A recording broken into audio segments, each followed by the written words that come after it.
आज जैसे तब की परंपरा नहीं थी। पंडित जी आए, अपने हिसाब से कथा शुरू कर दी और कथा कहते कहते बस समाप्त कर दिया। शांति पाठ हो गया, चले गए। आप लोग अपने घर चले गए, वो अपने विश्राम स्थल पर चले गए।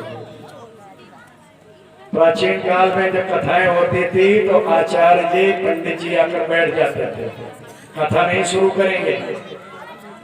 सभा के बीच से कोई आदमी खड़ा होगा और कोई प्रश्न करेगा, महाराज जी ये हमारा प्रश्न है, ये हमारी समस्या है, इस समस्या का समाधान क्या है। उसके तहत जो उनकी कथा शुरू होगी। आज पहले दिन की कथा में अष्टावक्र महाराज जी, अष्टावक्र को जानते, जिनके पिताजी थे कौड़ ऋषि।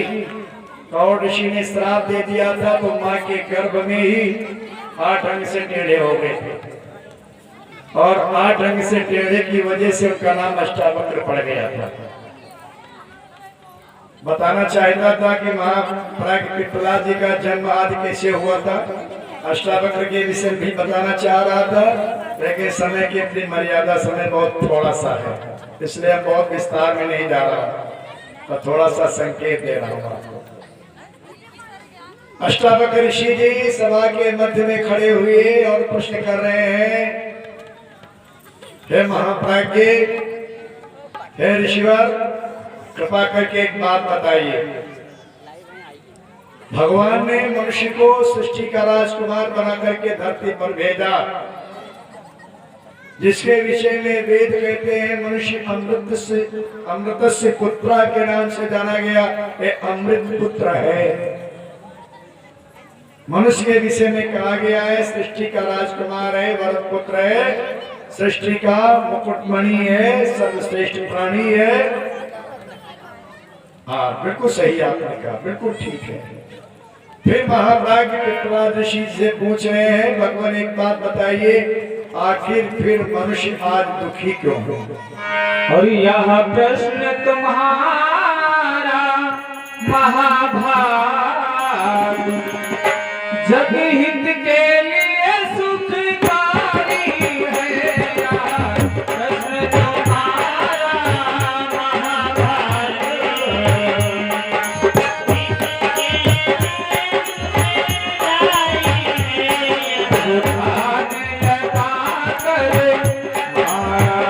सब सुने और सब चले से पथ, इच्छा यही हमारी है। सब सुने और सब चले से पथ।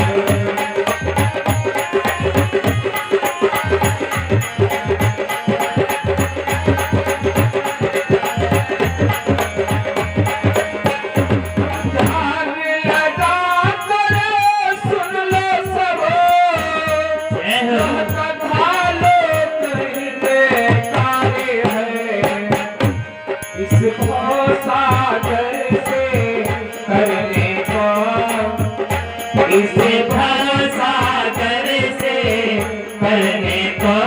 कल्याण यही सुखकारी है। भवसागर से करने को कल्याण यही सुखकारी है।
ऋषि कह रहे हैं, हे भक्तों, ये देखो बच्चे मुकेश, ये बच्चे बहुत शोर बनाए हुए हैं।